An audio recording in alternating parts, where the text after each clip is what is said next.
Benvinguts a Rol Ràpid, ressenyes ràpides per roles en pressa. Avui, Wrath and Glory.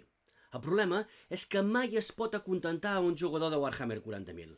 Hi ha massa patrimoni per cobrir, hi ha literalment més de 30 anys d'ambientació acumulada. I què esperes?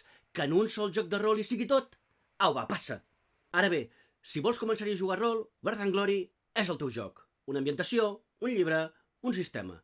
Juga a qualsevol nivell i a qualsevol temàtica amb acció d'alt octanatge i personatges per sobre la mitjana.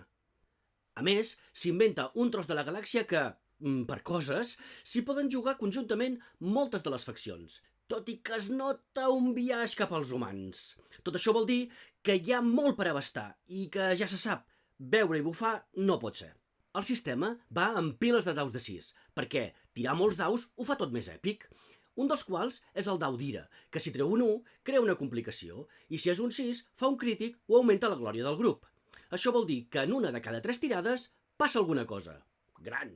A més, hi ha 3 monedes narratives. La ira, que representa l'impuls personal, la glòria, que és la camaraderia del grup, i la ruïna, que és perquè el director de jocs faci coses de director de joc.